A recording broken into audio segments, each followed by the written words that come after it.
Bonjour, bienvenue à ce webinaire donc organisé pour et je dirais par les membres du Cercle de Wallonie. Bon, sur une thématique qui est tout à fait d'actualité, puisqu'on va parler des plans de relance et puis pour nous sortir effectivement de l'ornière de cette crise du corona. Et puis aussi la question qui taraude beaucoup de membres, c'est qui va payer cette facture, puisque la dette publique effectivement va augmenter de manière assez drastique. Alors pour répondre à ces questions, on a fait appel à un expert, en l'occurrence notre ami Bruno Coleman, qui est aussi membre d'ailleurs du Cercle de Wallonie. Merci Bruno d'avoir accepté notre invitation. Et la première question que j'ai envie de vous poser, qui porte effectivement sur la relance, c'est est-ce que la sortie du confinement n'est pas la première mesure, je dirais, de la relance, dans le sens où il fallait peut-être pas sortir trop tôt, peut-être pas trop tard, mais on l'a vu, la FEB, d'autres organismes l'ont calculé, le confinement nous coûtait à peu près 2 à 3% de PIB par mois. Donc c'est peut-être la première mesure qu'il fallait faire, c'est nous sortir de ce confinement. Probablement, et dans le respect de règles sanitaires. Mais pour bien prendre la mesure du choc, on parle d'une chute du PIB, c'est-à-dire de la somme de la richesse créée chaque année, qui pourrait atteindre 15% cette année-ci. C'est un montant absolument gigantesque.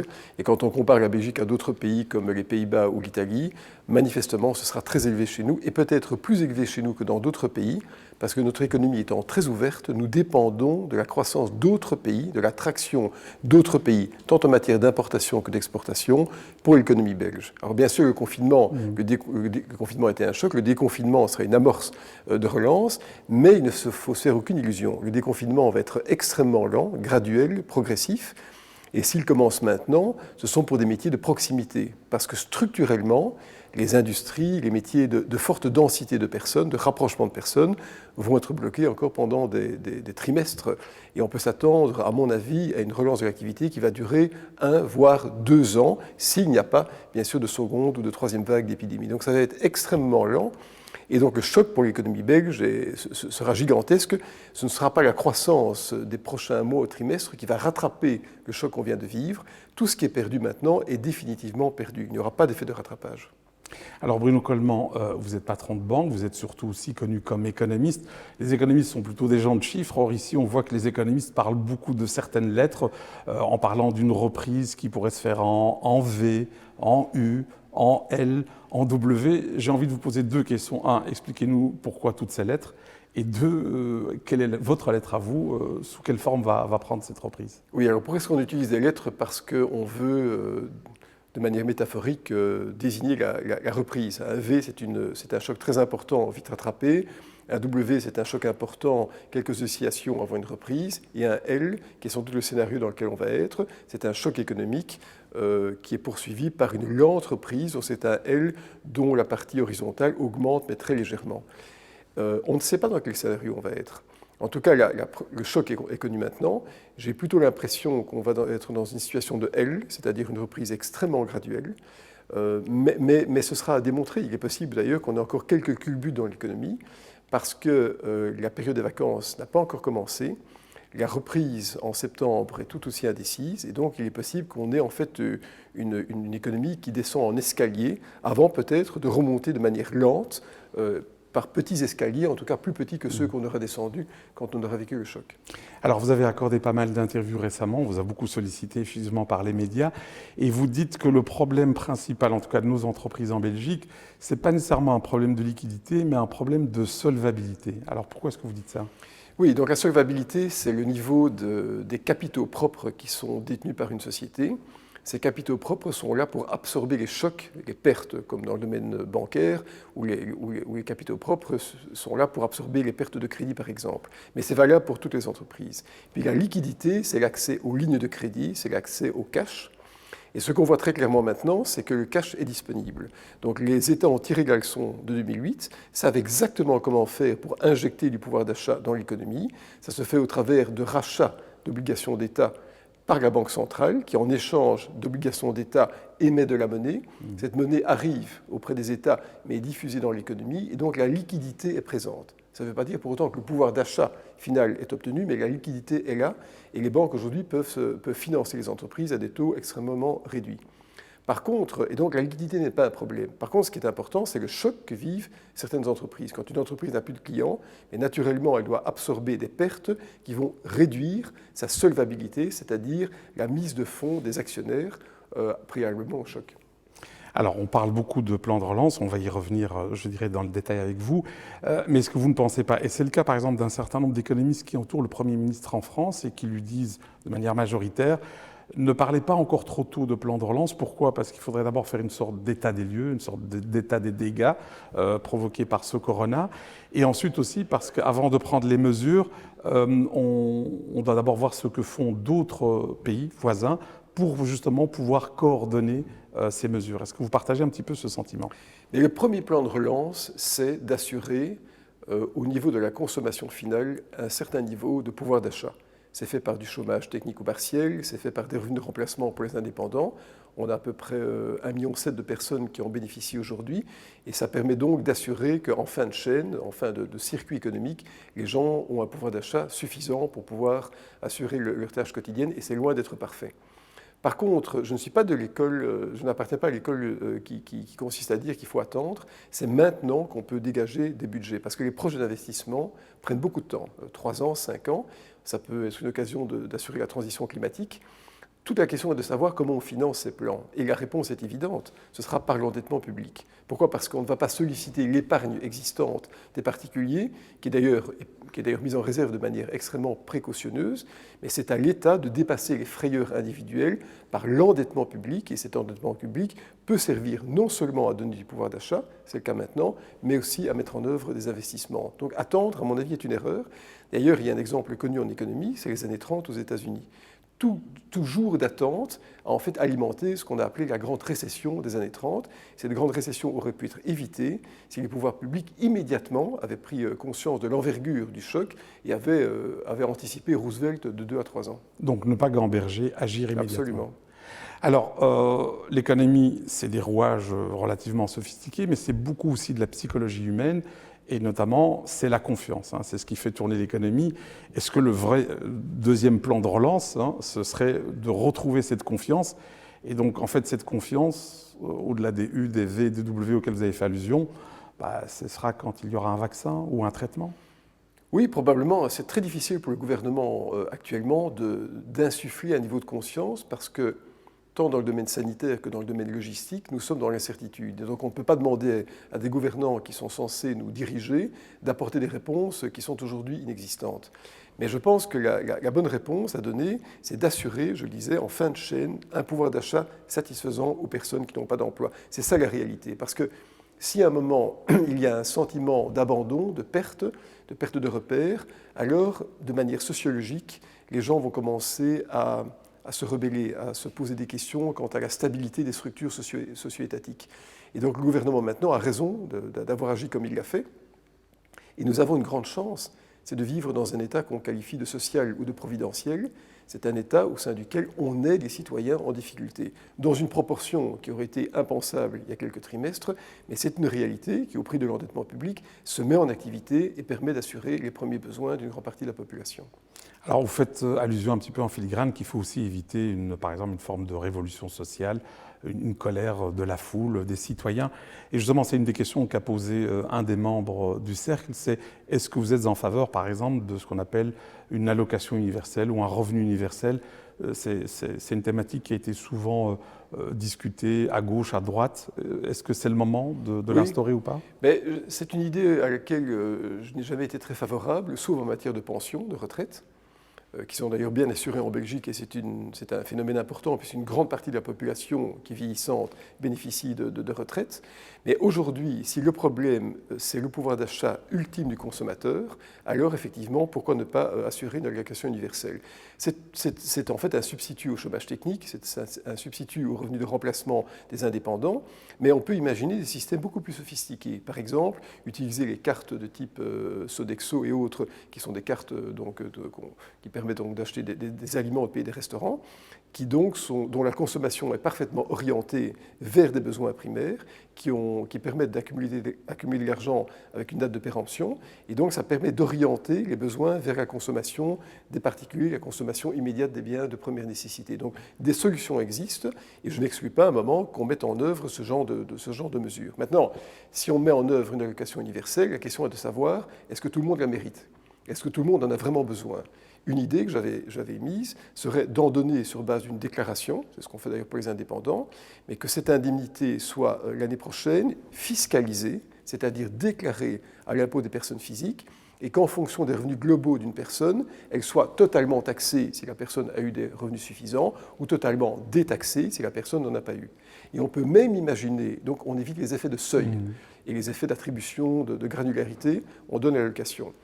Et on peut même imaginer aussi en matière fiscale de mettre en œuvre des impôts négatifs, c'est-à-dire de donner un impôt, un remboursement d'impôts pour les personnes qui n'ont pas assez de revenus. C'est une sorte d'allocation universelle qui se passe au moment de l'enrôlement de l'impôt, mais c'est une question à creuser, d'autant plus qu'on reçoit maintenant depuis quelques jours les premières matrices de déclaration pour les revenus de l'année 2019. Alors Bruno, pour rester sur cette question du revenu universel, qu'est-ce que ça coûterait, je dirais, à l'État, ce genre de mesures?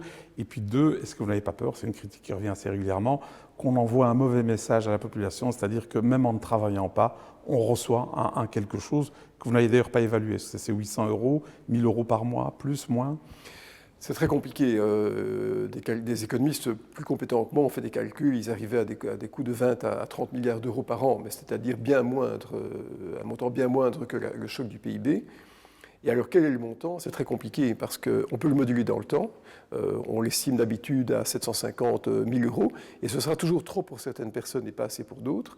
Mais en fait, finalement, aujourd'hui, le chômage technique et partiel et les revenus de remplacement sont à peu près du même montant. Donc, on peut plus ou moins cadrer ce montant de l'aide, mais de nouveau, ça ne peut pas être une mesure structurelle. Il ne faut pas faire comprendre aux gens que l'État sera toujours là pour les aider. C'est une mesure d'urgence, c'est une mesure quasiment de guerre, comme on peut l'imaginer maintenant, puisque le seul parallèle qu'on puisse faire, c'est avec une invasion étrangère qui tout d'un coup bloque l'économie. C'est quelque chose qui doit être compris comme étant temporaire. Maintenant, je pense que la plupart des personnes qui en bénéficient ou bénéficieraient sont en même temps désireuses de travailler, d'améliorer leur sort. Et que donc, au rythme d'un retour à la normale de l'économie, ces allocations pourraient être dissoutes et abandonnées pour les personnes qui travaillent à nouveau. Alors, tout à l'heure, on a parlé de plans de relance. Il y a des plans de relance au niveau national, il y a des plans de relance au niveau, par exemple, européen. Ce qu'on constate, ou ce que préconisent en tout cas un certain nombre d'économistes, c'est que ces plans de relance devraient être plutôt dirigés vers des investissements verts qui facilitent la transition énergétique. Alors je vous pose la question parce que visiblement deux économistes de confrères à vous, un prix Nobel d'économie Stiglitz et un autre Nicolas Stern, ont calculé que en tout cas les plans de relance qui ont été mis ou dévoilés, mis sur la table, 92% d'entre eux finalement maintiennent le statu quo par rapport au réchauffement climatique, ce qui voudrait dire qu'on rate en fait son coût. Est-ce que vous pensez aussi, vous aussi, que si on doit investir, faire des plans de relance, c'est plutôt cibler, je dirais, des investissements verts?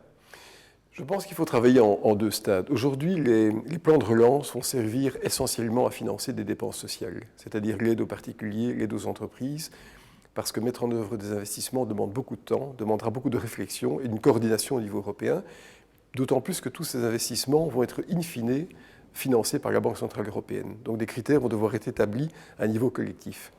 Et donc on peut penser aux investissements verts, mais peut-être pas avant 2-3 ans. Ce n'est pas la priorité, d'autant plus que de manière assez paradoxale, le ralentissement de l'économie l'a verdi, puisqu'il y a moins de consommation de produits carbonés. Mais donc, il est tout à fait clair que si à un moment l'État met en œuvre des politiques d'infrastructure, ça peut porter à la fois sur la transition climatique, mais aussi sur la restauration de toute une série d'infrastructures publiques dont on sait qu'elles ne pouvaient pas être financées par l'emprunt, parce qu'il y avait des contraintes, mais ces contraintes aujourd'hui au niveau européen sont levées, eu égard à l'importance de la réalité du choc qu'on vit maintenant. Alors tout à l'heure, vous avez parlé de l'épargne des Belges. Je ne sais pas s'il a augmenté depuis lors avec le Corona. En France, c'est le cas. On parle dans les livrets d'épargne, on parle de plus de 300 milliards qui dorment, pour utiliser l'expression habituelle des journalistes. Alors vous n'êtes pas le seul, vous êtes avec d'autres économistes, notamment le professeur Georges Hübner, qui est aussi membre du Cercle, où vous préconisez d'une certaine manière de mobiliser cette épargne pour la canaliser vers les entreprises. Vous pensez à quoi exactement ? Oui, je suis prudent, parce que cette épargne, c'est une épargne de précaution, qui d'ailleurs augmente maintenant parce que simplement les dépenses de consommation diminuent, eu égard au fait qu'on n'a pas le même champ d'activité qu'auparavant, puis les personnes sont légitimement prudentes. Je me méfie un peu des grands plans de mobilisation, parce que d'abord il faut quelqu'un qui les organisent, parce qu'en fait c'est le rôle des banques de le faire. Les banques sont là pour octroyer du crédit à l'économie et elles reçoivent ces dépôts pour les réinvestir. Les banques n'utilisent pas cet argent de manière stérile. Il sert à financer des projets à plus long terme que l'épargne qui leur est confiée. Non, moi j'aurais plutôt imaginé qu'on remette en œuvre ce qu'on a inventé dans les années 80 et dont les intérêts notionnels finalement étaient des produits dérivés, c'est-à-dire des capacités d'avantages fiscaux pour les personnes qui remettent de l'argent à risque dans les entreprises. Parce que comme on en parlait tout à l'heure, le problème étant la solvabilité des entreprises, c'est-à-dire leur capacité à avoir des capitaux propres, il faut donner un stimulant aux personnes pour prendre du risque. Et prendre du risque, ça demande un stimulant fiscal, parce qu'en période de récession, de choc économique extrêmement important, on n'a pas envie d'en prendre. Et donc je me méfie un tout petit peu des projets collectifs qui vont en plus poser des problèmes d'allocation de l'argent, des problèmes aussi de diversification du risque lui-même. On parle par exemple de créer des prêts subordonnés aux entreprises. Ce ne sont pas des données qui sont familières. Par contre, mettre du capital à risque, c'est quelque chose qui peut être fait. En 82-83, il y a eu à l'époque à peu près 8 milliards d'euros en euros de l'époque, qui ont été injectés dans l'économie. Ça a permis de stabiliser ou de conserver à peu près 100 000 emplois. Et j'ai toujours pensé que ce type de mesure, mais à l'heure individuelle, entreprise par entreprise, pourrait être mise en œuvre. Alors si je résume ce que vous venez de dire, Bruno, on peut proposer des mesures pour mobiliser l'épargne des Belges, mais il faut qu'elles soient simples à comprendre pour la vendre et qu'il y ait un incitant fiscal. Oui, d'abord, tout doit être simple. On n'attrape pas trois oiseaux avec une même pierre en matière fiscale. Il faut qu'il y ait une linéarité entre l'objectif et la mesure. Ça, c'est une première chose. Et pourquoi un avantage fiscal? Ça peut sembler un peu outrancier de donner un avantage fiscal, mais aujourd'hui, il faut en fait passer à un système d'impôt négatif. Il faut se dire que toute levée d'impôt, aujourd'hui, va contrarier la consommation et l'investissement. Et donc, on doit au contraire baisser l'impôt pour stimuler la consommation. On peut penser à des baisses de TVA ciblées, on peut penser à des impôts négatifs en matière de revenus professionnels et en matière de taxation des revenus du capital. Pourquoi pas des stimulants fiscaux? Parce qu'il faut dépasser la crainte, la frayeur légitime individuelle pour donner un mouvement de souffle à l'économie. Donc, c'est très dangereux. Ce qui est très dangereux, c'est les messages qui consistent à dire qu'on doit déjà corriger la crise par une taxation accrue, parce que ça, c'est résoudre un problème nouveau et inconnu avec des paramètres et des solutions qui n'ont pas fait leur preuve dans le passé. Donc c'est à double titre erroné, je pense. Et qu'est-ce que vous pensez de ceux, dans certains partis, qui disent que cette crise n'a pas affecté tout le monde de la même manière, que certains n'ont pas été touchés, ont peut-être même pu épargner puisqu'ils n'ont pas pu dépenser durant les 2 mois de confinement, et que donc quelque part il faudrait trouver une formule pour que ces personnes contribuent davantage, je dirais, au redressement à la sortie de cette ornière? Alors c'est vrai qu'il y a des personnes qui sont moins touchées que d'autres. Ce sont les personnes qui sont des fonctionnaires, les personnes qui ont un emploi garanti, les personnes qui sont retraitées. Et pour ces personnes, il y a effectivement une disparité par rapport à des personnes comme des indépendants qui ont perdu leur emploi ou qui sont dans des métiers qui sont tout à fait accablés. Mais je pense qu'au lieu de vouloir taxer les personnes qui ont la chance éphémère de pouvoir aujourd'hui être protégées, il vaut mieux aider les personnes qui n'ont pas de chance, dont l'idée d'impôt négatif. Je pense qu'on doit changer cette logique de se dire qu'on va profiter de cette crise qui est essentiellement sanitaire pour taxer, comme certains le disent, le capital. Ce n'est pas le grand capital qui a créé la crise, c'est un problème médical, sanitaire, de pandémie. Il faut par contre aider de manière peut-être plus prononcée les personnes qui ont besoin de ressources. Donc, au lieu de taxer plus, imaginons un impôt négatif, donc taxer moins les personnes qui en ont vraiment besoin. Alors, on a beaucoup parlé des plans de relance. On n'a pas encore parlé du plan de relance européen. À un moment donné, il y a un mot qui est venu beaucoup dans les médias, c'est les Corona Bonds. Donc, c'est cette sorte de manière de mutualiser, je dirais, les dettes publiques des différents pays européens. Pourquoi ça bloque? Pourquoi ça ne voit pas le jour? Après tout, on peut se dire que c'est la crise la plus grave depuis 1929. On ne devrait pas hésiter et on devrait mutualiser nos dettes, et ce n'est pas le cas visiblement. Oui, c'est un mot évidemment qui est sympathique. Parler de Corona Bonds, ça donne une impression de solidarité européenne. Ça n'a pas marché en 2008. On avait parlé à l'époque d'obligations souveraines bleues et rouges en fonction du risque des pays et de leur endettement. On n'a pas besoin d'avoir des Corona Bonds aujourd'hui. Pourquoi? Parce que les États peuvent emprunter à un taux d'intérêt extrêmement faible et que la Banque centrale européenne a dit qu'elle était capable d'acheter des obligations privées mais essentiellement publiques pour 1 000 milliards d'euros, ce qui représente, pour donner un chiffre de grandeur, 10% du PIB de la zone euro.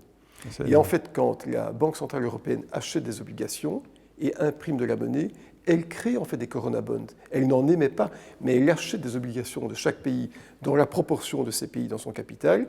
Et les vrais corona bonds, ce sont les billets qui sont imprimés par la Banque centrale. Donc, on est déjà face à une situation de mutualisation du risque, mais qui ne prend pas une forme traditionnelle. Il faut donc regarder les choses différemment et se féliciter du fait que la Banque centrale européenne achète les obligations de différents États pour émettre de la monnaie qui, elle, bien sûr, est tout à fait fongible. Parce que la Banque centrale n'émet pas des euros italiens ou des euros allemands, elle émet tout simplement des euros. Donc c'est la Banque centrale qui, dans sa structure de création monétaire, a déjà créé un mécanisme de collecte d'endettement. Donc Bruno, on a compris, c'est une sorte de faux débat. Les Corona Bonds, par contre, il y a un débat qui est très important et qui intéresse aussi évidemment nos membres qui sont en train de nous regarder là en direct. C'est comment on va payer, une fois qu'on sera sorti, je dirais, de cette crise le plus vite possible, je l'espère, qui va payer cette facture. Alors traditionnellement, c'est pas un économiste comme vous que je dois l'expliquer, on dit souvent que c'est la guerre, on va éviter peut-être cette option-là, c'est l'inflation, la croissance ou le fait de ne pas payer la dette, restructuration. Oui. On peut les passer en revue. La croissance, est-ce que vous y croyez? Non, elle sera très lente, la croissance. Et de toute façon, l'augmentation de l'endettement, aujourd'hui, a dépassé largement plusieurs années de croissance. Donc, ça semble peu probable à court terme, d'autant plus qu'on ne connaît pas la profondeur de la crise dans les prochaines années, c'est-à-dire 2020, 2021, 2022. Donc, ce ne sera pas la solution à court terme, certainement pas. La guerre, n'en parlons pas, on n'est pas en situation de conflit. L'impôt, je crois que c'est une erreur de parler d'impôt maintenant. Ça va insécuriser complètement la population et décourager l'entrepreneuriat. Et alors l'inflation est peu présente. L'inflation peut toujours revenir. C'est un animal qui reste tapis dans l'ombre. On parle plutôt de déflation. Voilà, mais on est plutôt en situation de déflation, de récession actuellement. Et de toute façon, la récession, elle est là, c'est la chute du PIB.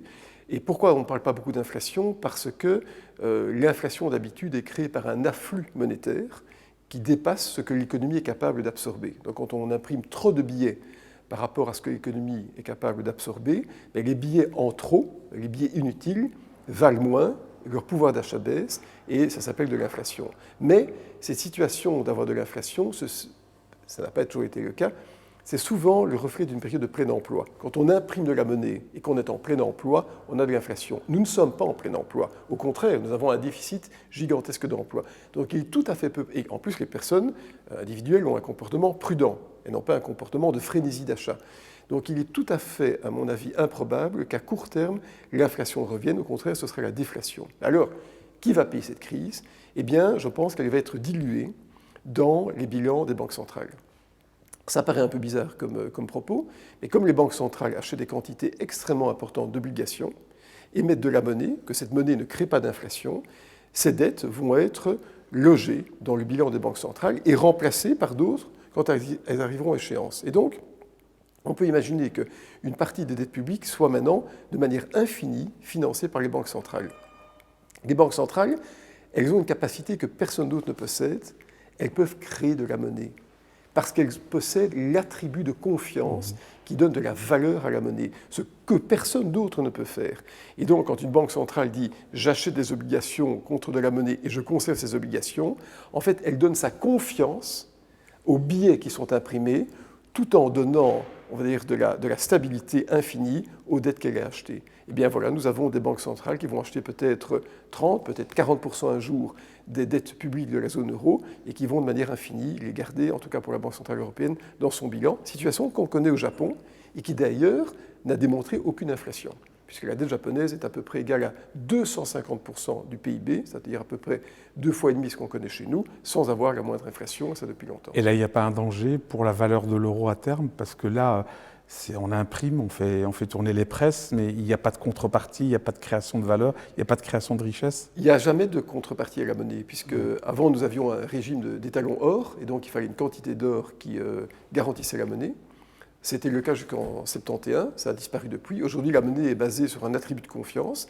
Et si toutes les banques centrales, de manière plus ou moins synchronisée, et c'est le cas, impriment de la monnaie, finalement, c'est un mouvement de rotatif qui est bien équilibré et qui ne conduit pas à ce que des banques centrales impriment beaucoup plus que d'autres. Donc finalement, ça explique pourquoi les cours de change sont très stables.